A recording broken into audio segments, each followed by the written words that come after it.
My name is Lisa Schill, and most people know me as mother of Max on the Hill, but my journey started with the birth of my third son, Max. As soon as he was born, he was whisked away to the NICU. It would take 1.5 years to get a diagnosis. I thought that was such a long time, but now I know on average it takes 7 to 8 years to get a diagnosis of a rare disease. So in our case, it really wasn't that bad.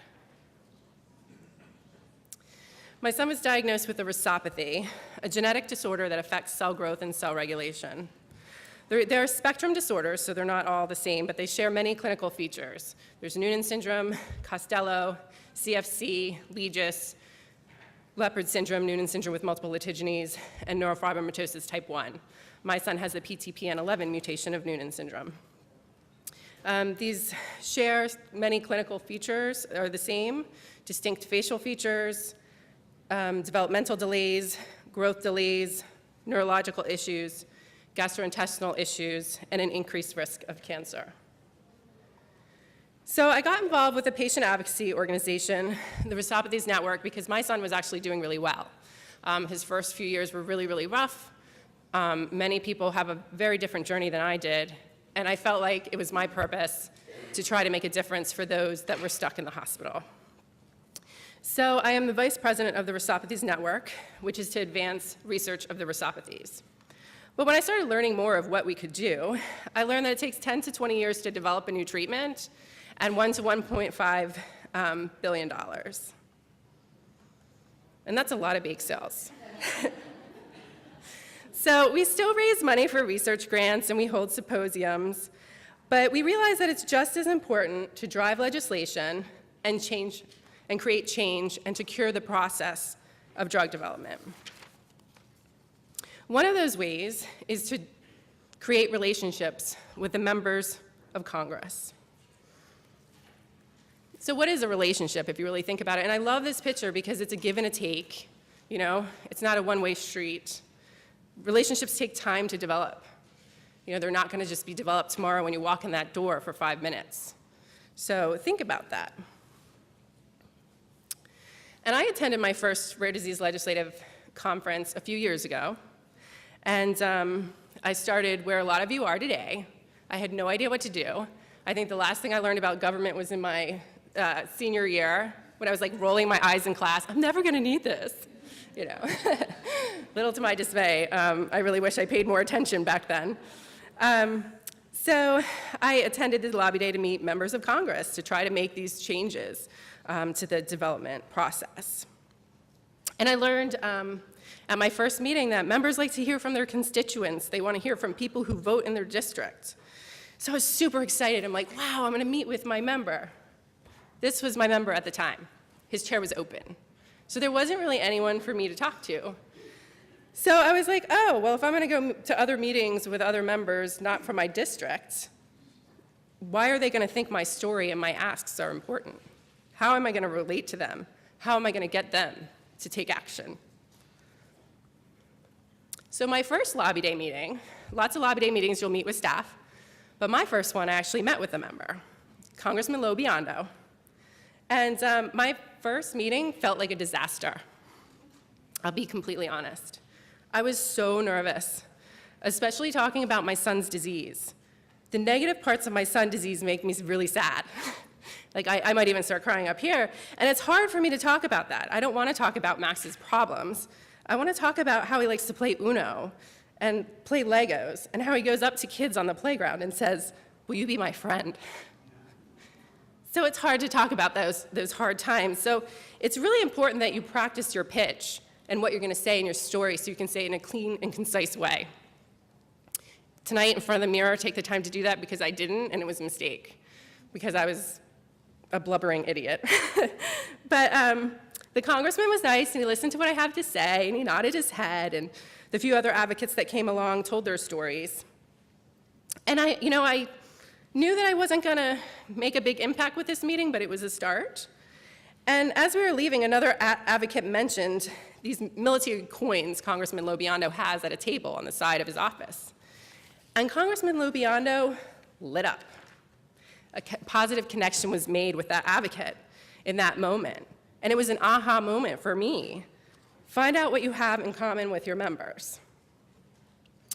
And it really makes a difference. It creates a conversation that they'll remember. He'll remember that advocate, how they had this conversation about military coins, because military is very, very important to Congressman Lobiondo and veteran rights. So what do you have in common with your member? Did you attend the same school, high school, university, elementary school? Do you share the same religion? Do you share similar hobbies? Do you have similar pets? Do you love the same sports teams? Do you have mutual friends? Think about your friends. Do they own businesses? Do they do fundraisers for your member? Just really think about all those connections and how can those connections help you. And relationships can lead to other relationships. Jeff Leder is here. Where's Jeff? Can you raise your hand? Okay, so he has a wonderful relationship with Congressman Pascrell. So he's been really nice. I met him here a few years ago at a conference for those of us who live in New Jersey, because I'm in New Jersey as well. He was having a private meeting, and he let some other advocates come along, which was really nice. And then I was going on a run with another friend one year, and she was talking about how she's working on this STEM program, science and technology, and was having this event, and Congressman Sires was coming to speak at it. I said, oh, really? Do you mind if I come? Oh, no. So after the STEM program, I was able to get some time with Congressman Sires. So the next time I came to DC, I made an appointment with them. I was like, oh, do you remember me from the STEM program? Would you like to join the Rare Disease Caucus? And he ended up joining. And then we have a group called Rare New Jersey. Michael Ilions is here, and Jeff that are members. And we had met, as a group. It's just different rare diseases groups in New Jersey got together in support of 21st Century Cures. And we had a meeting to ask for a roundtable in New Jersey. And Congressman Lance said, okay. And we had a roundtable about it in the early stages of the bill. And attend in-district lobby days and conferences. The RDLA hosts in-district lobby days and conferences, and that's another way to meet with your members of Congress. And involve your family. There are action alerts, and if you're really supportive of the bill, forward that email to your friends and family. It takes them 2 seconds to call their member and say, hey, can you please support this bill? It's easy, not that hard for them to do. And my kids really got involved too and started making signs on social media. Some of you might have seen them. And writing letters to the members, thank you notes, reasons why they should support certain legislation. And relationships with staff are just as important. Molly, you just saw speak from Congressman Lance's office. I absolutely love her, adore her. She spends time with me explaining bills. I contact her if I speak at another event about certain legislation that I know that Congressman Lance thinks is important to say, hey, I did this meeting for you. Staff are just as important or more important. Hannah's in the middle. We're all playing Uno because, that's what you do when you go meet with Congress. But Hannah is the secretary. And don't be like, oh, she's only the secretary. Hannah is the best secretary. She has set up other meetings with other congressmen that I would have never had the opportunity to meet because she worked in their offices previously.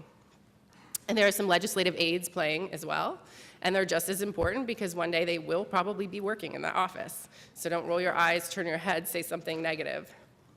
And then Carly, who works in energy and commerce, she has become really close with Max, and she's just done a great job. She's carrying his Batman backpack here one of the times that we came to the Hill. But like I said, it's a give and take relationship. So I write thank you notes, I contact them. After a meeting, I reach back out. And if I do something about certain legislation that I know that they are supporting, I let them know. So create relationships to last a lifetime. So when they see you, you're just not another face. There's somebody that you know, and they actually end up knowing your name and knowing your story and can really make a difference in the lives of those with rare disease.